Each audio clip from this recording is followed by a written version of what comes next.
Meanwhile मुझे बताओ live कौन कौन है। वीडियो नहीं दिख रहा तो रिफ्रेश करो।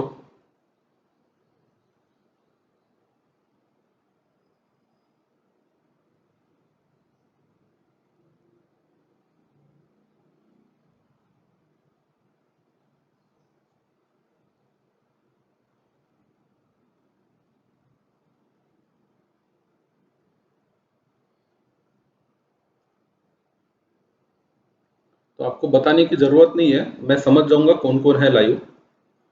मुझे दिख रहा है।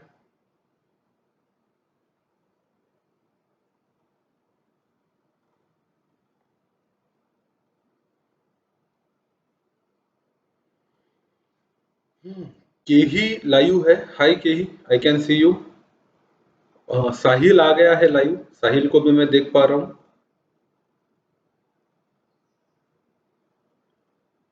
आपको अब अपने ईमेल के साथ आना है, लाइव आना है।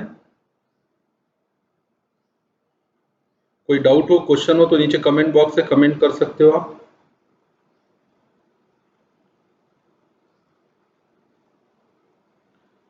बाकी लोग किधर है?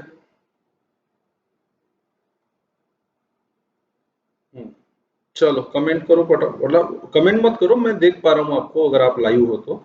आई can see you, no problem.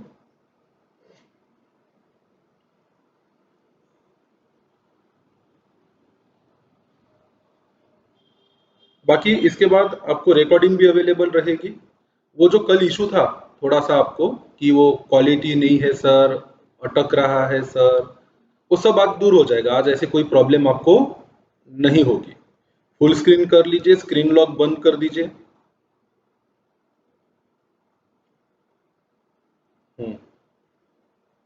साहिल वापस गया था, वापस आया। ठीक है,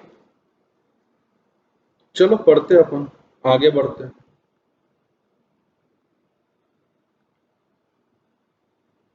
कल जहां छोड़ा था वहां से आगे बढ़ेंगे। अब जिनका लॉगिन हो चुका है, जिनका sign in sign up complete है, उनको जल्दी दिखेगा। पहली बार थोड़ी दिक्कत आएगी, पर बाद में आपको प्रॉब्लम नहीं जाएगी लेक्चर देखने में।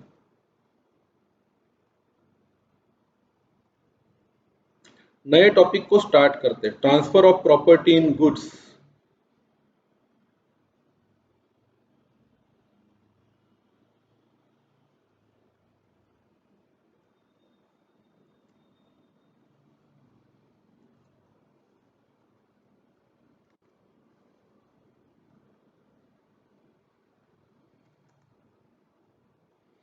ठीक है BBA guys, welcome to the new topic which is the transfer of property in goods. ए, यहाँ पे प्रॉपर्टी शब्द का मतलब क्या है रे? मालकी हक्क। एखादे चीज का मैं मालक हूं, तो वो चीज मेरी प्रॉपर्टी है, तो उस चीज पे मेरा मालकी हक्क है। ये उसका क्या होता बेटा? मतलब होता। बराबर है? एखादी चीज मेरी है, मैं उसका मालिक हूं, तो मैं उसको बेच सकता हूं। तो मैं अगर दुकानदार हूं तो दुकान में जितना माल है वो मेरी प्रॉपर्टी है, मतलब मेरी ओनरशिप है। और जैसे ही मैं मेरे दुकान का माल बेचूंगा, तो वो माल का मालक कोई और बन जाएगा, मतलब उस गुड्स के, उस माल की प्रॉपर्टी ट्रांसफर हो गई। ये बात समझ में आई क्या? प्रॉपर्टी को ट्रांसफर करना मतलब माल बेचने के बाद उसकी मालिकी हक का ट्रांसफर हो जाना।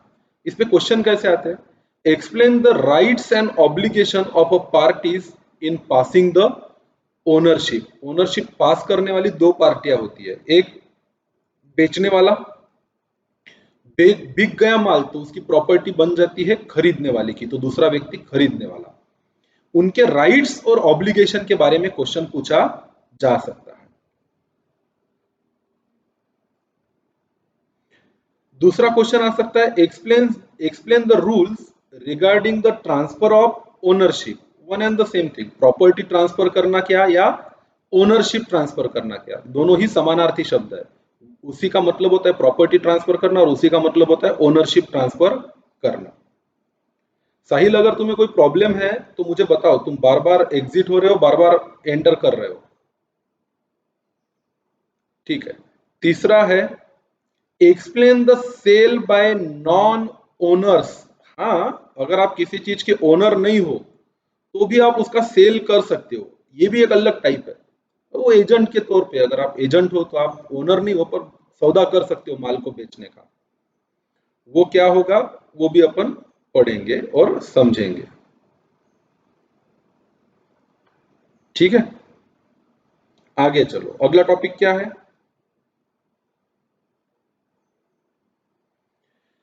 Explain the exceptions to the general rule of transfer in property in goods. कुछ जनरल रूल्स है गुड्स के प्रॉपर्टी को ट्रांसफर करने के, उसके कुछ एक्सेप्शंस भी है, वो भी अपन पढ़ेंगे। ठीक है, चलो। पहला, the transfer of ownership in a goods, delivery and passing of the risk are the three important stages in the performance of contract of sale। अरे बाबा, आपने सेल का कॉन्ट्रैक्ट किया, बराबर है, माल बेचने का वादा किया, तो उस कॉन्ट्रैक्ट को परफॉर्म करना पड़ेगा, मतलब पूरा करना पड़ेगा, हाँ कि ना? कोई भी बोलेगा कि वादा किया है वो निभाना पड़ेगा। तो कॉन्ट्रैक्ट किया सेल का, तो उसको परफॉर्म करना हमारी क्या बन जाती है? अब जिम्मेदारी बन जाती है। इसकी जिम्मेदारी निभाना या ये जो वादा किया इसको पूरा करना, इसमें 3 स्टेप है। क्या है 3 स्टेप? पहला है transfer of ownership of goods. आपने माल बेचा तो उस माल के अब आप मालिक नहीं हो। मालिक कौन बन गया? सामने वाला। सौदा होते ही या बात होते ही सामने वाला मालिक बन गया, अगर टर्म्स एंड कंडीशन नहीं है कुछ तो। डिलीवरी, माल बेचने के बाद सामने वाले को उस माल की क्या देनी पड़ती है? अपने को डिलीवरी देनी पड़ती है। और तीसरा क्या है? Passing the risk. Risk, risk मतलब क्या? तो जो माल का मालिक होता उस माल को संभाल के रखना, और उसको कुछ गलत हो जाए उस माल के साथ, टूट फूट जाए आपके हाथ से, तो रिस्क किसकी? तो रिस्क उसकी जो उसका मालिक है। तो दुकानदार के दुकान में एक कांच की बोतल रखी थी टोमेटो सॉस की, वो किसकी प्रॉपर्टी है? दुकानदार की प्रॉपर्टी, उसकी है, मालिक वो है, तो उसकी सुरक्षा की जिम्मेदारी और उसके नुकसान की रिस्क भी किसकी हो गई? दुकानदार की। उसने वो माल आपको ट्रांसफर कर दिया, बेच दिया, ओनरशिप आपकी बन गई, उसने आपको डिलीवरी भी दे दी। अब अगर आपके हाथ से वो बॉटल टूट के फूट जाती है तो वो रिस्क आपकी है कि दुकानदार की है? आपकी है। तो जब ये तीनों चीजें हो जाती है तो ऐसा माना जाता है कि performance of contract of sale पूरा हो गया। कौन सी 3 चीजें करनी है फिर? ओनरशिप ट्रांसफर करनी है, माल की डिलीवरी देनी है, और उस माल की सारी रिस्क भी उसी के साथ साथ क्या कर देनी है बेटा? ट्रांसफर कर देनी है। Among these, the most important feature of a contract of sale is transfer of property। ये ऊपर के 3 फीचर में से सबसे इंपॉर्टेंट है transfer of property.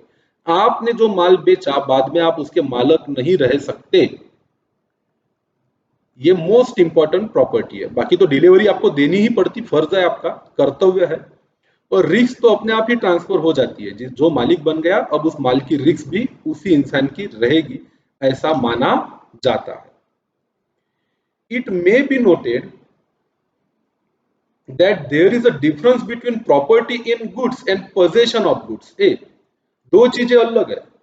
Property in goods मतलब गुड्स का मालिक होना, और पोजेशन ऑफ गुड्स मतलब गुड्स ताबे में होना। अरे, गुड्स का मालिक कोई और है और वो ताबे में किसी और के है, ये पॉसिबल है कि नहीं है? है ना? है।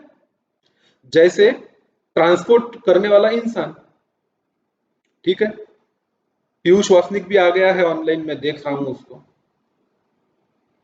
तो जैसे ट्रांसपोर्ट गुड्स को ट्रांसफर करने वाला इंसान, तो ट्रक का जो ड्राइवर होता है, माल होता है उसके पोजीशन में, पर क्या वो उसकी प्रॉपर्टी है क्या? नहीं, उसकी प्रॉपर्टी थोड़ी ना है, वो उसके पोजीशन में है सिर्फ। वो प्रॉपर्टी किसकी है? प्रॉपर्टी उसकी है जो उस गुड्स का मालिक है। तो प्रॉपर्टी या मालिकी किसी और की होना और पोजीशन किसी और के होना, इन दोनों में डिफरेंस है। तो यहाँ पे वर्ड यूज हुआ है डिफरेंस बिटवीन, पढ़ेंगे। क्या है टॉपिक का नाम? जो लेट आए उनके लिए बता देता, transfer of property in goods. मतलब माल को बेचने के बाद 3 चीजें करनी पड़ती। गुड्स की प्रॉपर्टी मतलब माल के हक का ट्रांसफर करना पड़ता, उसके बाद उसकी डिलीवरी देनी पड़ती, और उस गुड्स की रिस्क भी फिर उसकी हो जाती जो उसका मालिक बन चुका है। Property in goods means the ownership of goods, whereas possession of goods refers to custody और control of goods। दो चीजें अलग है। प्रॉपर्टी इन गुड्स मतलब ओनरशिप, प्रॉपर्टी का मतलब क्या होता है? ओनरशिप। अगर आपके पास गुड्स की प्रॉपर्टी है, इसका मतलब है आपके पास गुड्स की क्या है? ओनरशिप है।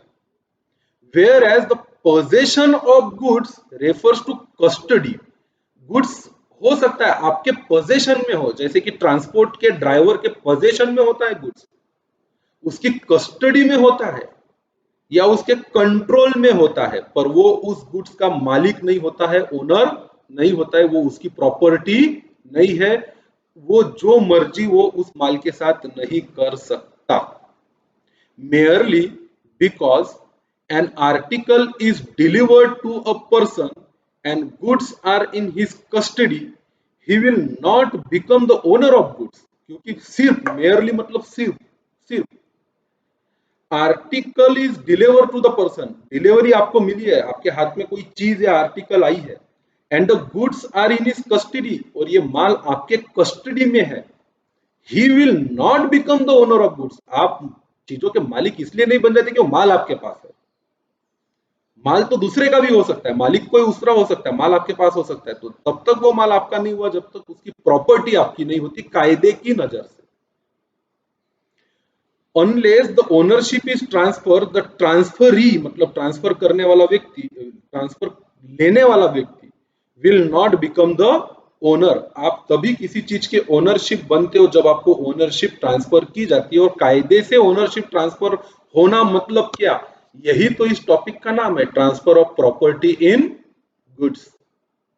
ऑल राइट, तो जो लेट आए उनको मैं बता दूं, ये लेक्चर अगर आप YouTube पे देख रहे हो तो आपको पूरा देखने को नहीं मिलेगा, बराबर है। अगर आपको पूरा लेक्चर देखना है तो आपको जाना पड़ेगा www.dineshwadera.com पर, आपको क्लिक करना पड़ेगा एक लिंक जो मैंने नीचे दिया है डिस्क्रिप्शन में, फिर उस लिंक को क्लिक करने के बाद आपको dineshwadera.com पर लॉगिन करना है या साइन अप करना है।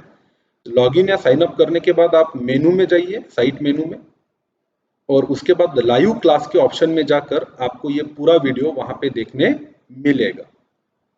ऑलराइट गाइस, कंटिन्यू करते हम पढ़ना हमारा सेल्स ऑफ गुड्स एक्ट। आ गया।